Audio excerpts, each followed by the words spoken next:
So for those of you who may not be familiar with the Phoebe Bishop case, I'll give you a very quick overview of the case.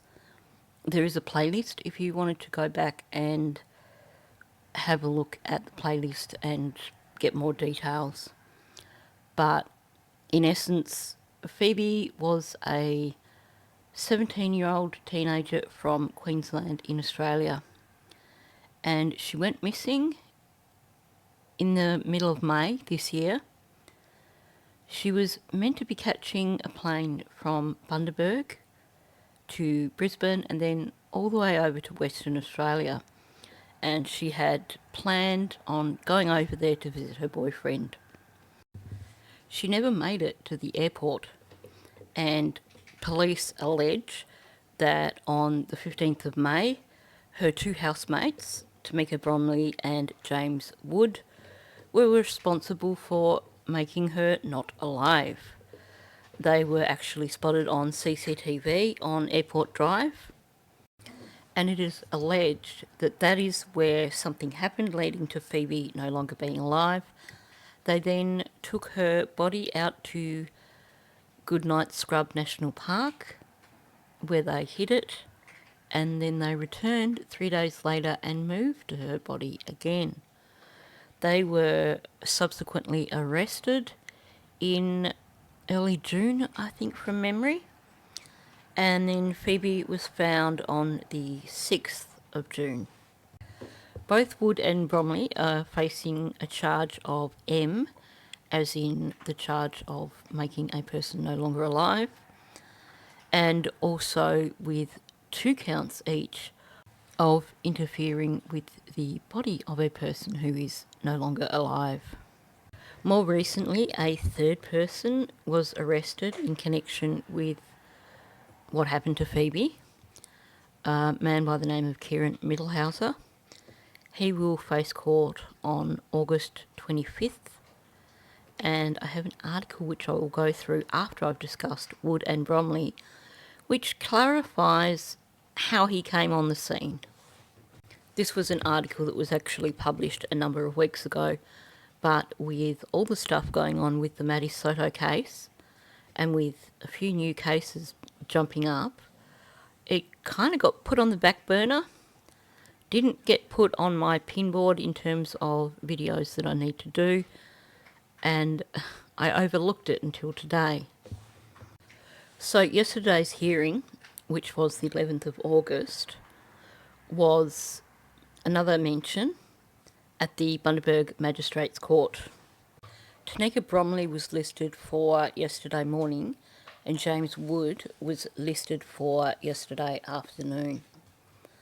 As you might guess from the image on the screen, members of Phoebe's family attended at the Bundaberg Magistrates Court, and her sister and mother were both sporting these tops, which say Justice for Phoebe on the back, and on the front have a photo of Phoebe and Forever 17 Phoebe Bishop.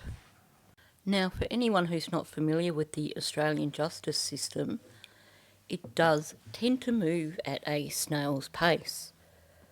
You tend to have multiple mentions before anything goes to trial, and judges seem to be quite tolerant of lawyers who aren't prepared and ask for an extension. That said, I do think it stems from the way the criminal justice system is set up in Australia.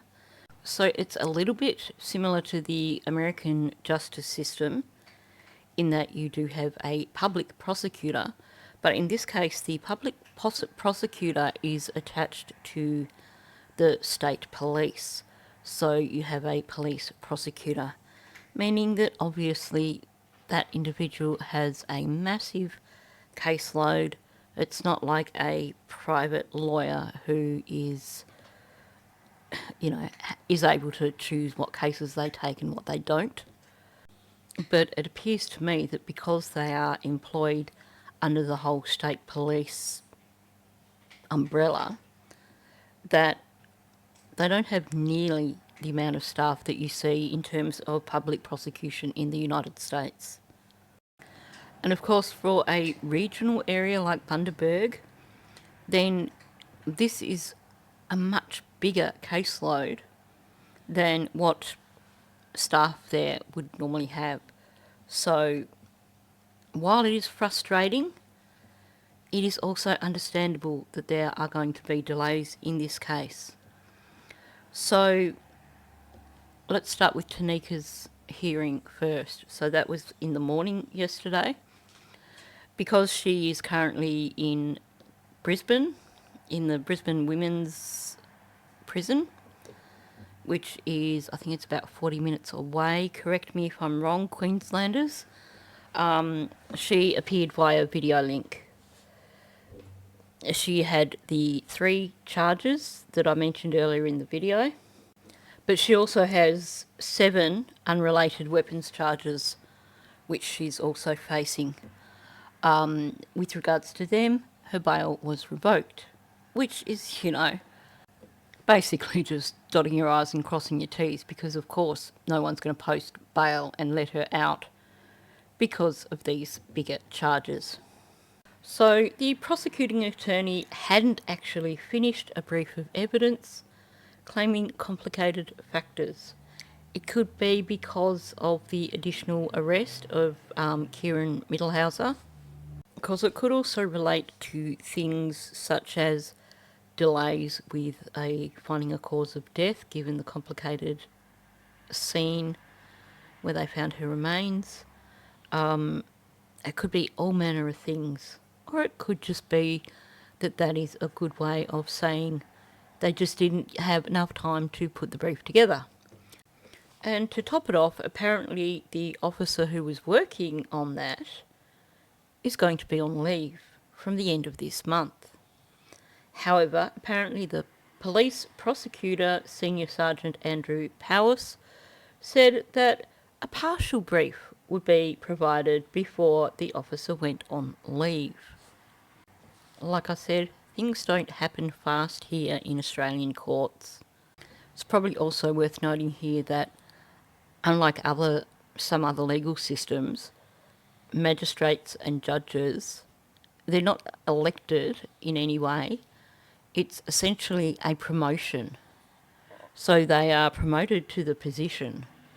They will be former lawyers, and they get promoted to the position of magistrate or judge, and that's where they stay till the end of their career, basically, unless, of course, they get dismissed for misconduct or anything. But, they don't have to prove themselves to keep their position. So I think for that reason they tend to be a little less rigid in their expectations of lawyers who are in front of them in court. Now, Wood, his case was set for the afternoon. He did not appear. I'm wondering if his lawyer presumed that with Tanika's case having been adjourned, that Woods' case had also been adjourned and that they didn't need to attend. But either way, Wood was a no-show in court. So both Wood and Tanika, their matters have now been adjourned till the 19th of August. And for those who are wondering in terms of Kieran Mittenhouse, his next appearance is the 25th of August. I did actually contact the court and inquire about WebEx, and they don't stream cases, which is, good on you, Queensland. So that for me means basically having to rely on going through various newspaper articles to try and get as much factual information as I can. Now, let's move on and talk about Kieran Mittelhauser. So, as you may be aware, he was arrested in July. He's facing 2 counts of accessory after the fact. And from what we've heard, it sounds like he actually had Phoebe's phone and was using it to presumably try and create the impression that she was still alive. The other thing that he appears to have been accused of is with regards to fraud, and it's in relation to a Visa card. Sounds like he was actually using Phoebe's bank account to try and make it look like she was spending money as well. So obviously the fact that he's done something like that suggests that he is in close with Wood and Bromley. Well, there's an article that was published a few weeks ago. Like I said, it was in the middle of what was going on with Maddie's case, so I put it to the side and then I forgot to come back to it. But I'll go through it now because it clarifies what appears to be the relationship that Mittenhauser has with Bromley and Wood. So the title, Seeing Each Other, Phoebe Bishop's Inner Circle Revealed. The complicated relationship between three people charged over the alleged M of Queensland teenager Phoebe Bishop can be revealed. So you've got the standard recap here, which I won't read because I went through that at the start of this video. So I'll skip down to the bottom half of this page. After Mittenhauser was charged, his relationship to Wood and Bromley remained unclear. But a friend of Tanika Bromley told news.com.au that she believes Bromley and Mittenhauser were seeing each other at the time of Phoebe's alleged M. Mittenhauser was staying in the dilapidated Gin rental, where Wood, Bromley and Phoebe were also living, the friend said. So you had 4 people living in that hole of a house. And can we just acknowledge that he kept his mouth closed the entire time that Phoebe was missing. So I really hope that he gets a decent sentence for his role in this. I'm not overly confident in the Australian legal system, though, I'll have to say. Kieran was a friend of Wood and had moved in there. The friend said that Wood and Bromley had broken up prior to Phoebe's disappearance. Wood moved into a bus on the rubbish-strewn property, while Bromley and Mittenhauser continued living in the house and allegedly formed a relationship. We do know, we have heard that Wood was living in that bus. We also heard that after, with all the charges, that the arms charges, that him and Bromley weren't meant to actually have any contact with each other, which is why he was apparently sleeping in the car. The friend says she recalls that on May 17, 2 days after Phoebe's disappearance, can we say the day before Phoebe was moved again, Wood, Bromley and Mittenhauser all went out for dinner at a local pub. She claims that Bromley and Wood had a big fight in the smoking area. I asked, "What's wrong, T? Talk to me," but she didn't. The friend said she disapproved of Bromley's living situation and had often tried to persuade her to move out. I told her over and over. Can I just say that if you have a friend who is living in a environment that you do not approve of, and you know that that friend has a 17-year-old girl living in that same environment, a minor who should be protected and is therefore at risk, you should actually do something about that. I mean, it's not uncommon in various areas for 16-year-olds and 17-year-olds to move out of home in Australia. But they're still minors. They're still vulnerable. So if you are aware that a minor is living in a situation like what Phoebe was living in, then you need to speak up. Speak to Child Protective Services, or speak to a family member if you know their family. Don't just ignore the situation. And it doesn't matter if you don't know the kid personally and that you're just friends with one of the people living there. If you are saying that you think that is a bad place for your friend to be living, then obviously it's a bad place for a minor to be living in, and you should step up. Anyway, rant over. In addition to the M charges, Bromley and Wood are also facing unrelated charges over a shortened firearm, replica handguns and ammunition allegedly found during a police search of Bromley's Hyundai. During the weeks-long search for Phoebe, the rundown rental was declared a crime scene and Bromley was bailed to a family member's house in Gingin, while Wood appeared to be living out of the Hyundai in Bundaberg after police released it to him. Bromley and Wood's bail conditions barred them from communicating, but Bromley sent text messages to her friend in which she seemed worried about Wood. And I can bet too that Middlehouser was probably the go-between also in terms of communicating between the two of them, given that he was in on the whole thing. I haven't seen or spoken to him since I was arrested last Sunday. Hot meal and a shower is probably what he needs, she wrote in one message. Once we're all cleared of this and weapons as is done, we'll be out of this town so fast. Just easier to ignore it. It will all go away. They were both arrogant and naive, weren't they, thinking that they were going to get away with it. Bromley also complained about wonkers. I'm not sure if this is only an Australian word, but I will still change it just in case YouTube knows what it is. Who were hunting Wood while he was on bail. Perhaps a reference to angry locals who were hounding Wood for answers about Phoebe's disappearance.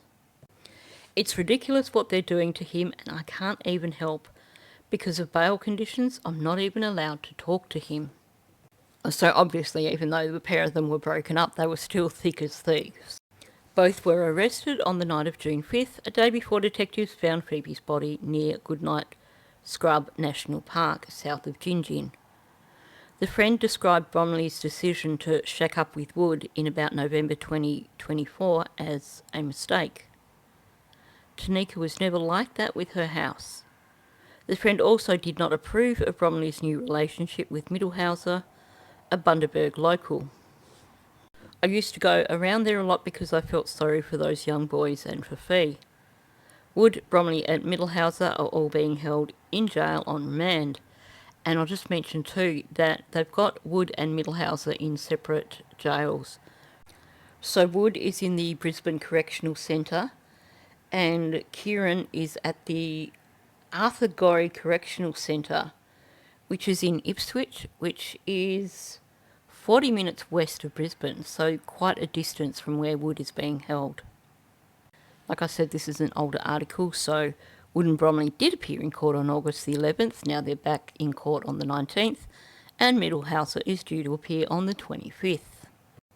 So I will of course bring you another update after the 19th of August when Wood and Bromley have their next appearance. And of course I'll bring you an update after Middlehouser's appearance.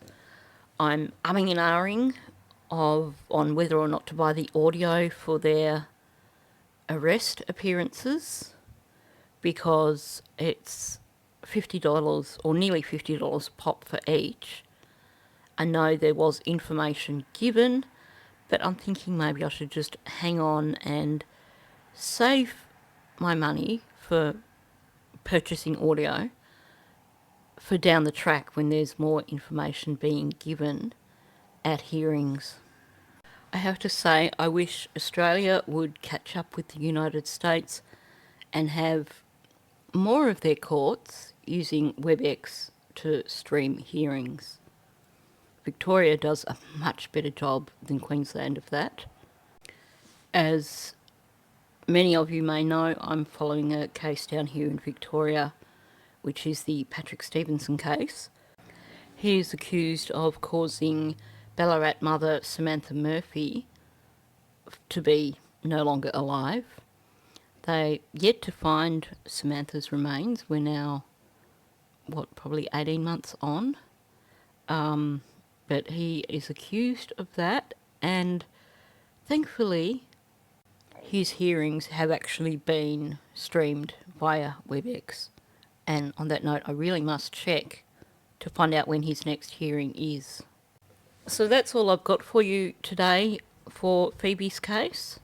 I will be doing another video shortly talking about Jaden Spicer, who is the 10-year-old who is missing in Kentucky. I have a number of things to add with regards to his case. Going to go through the charges against his mother, the charges against his stepfather, and I also want to share a bit of information with regards to how he ended up in the custody of his mother. If you're not familiar with Jaden's case, I have done 2 videos already discussing the case, and I have also created a Jaden Spicer playlist. Given that the video that I'm going to be working on for Jaden probably isn't going to be an overly lengthy one, I should also have time to do an additional video on Lily and Jack. So keep an eye out, there should be a few videos coming out today from me. So on that note, thanks for listening. If you are new to my channel, please subscribe. Also, please hit that like button and please leave a comment below, even if it's just leaving a butterfly in the comments section for Phoebe. So thank you, and I'll catch you in the next one. I've been to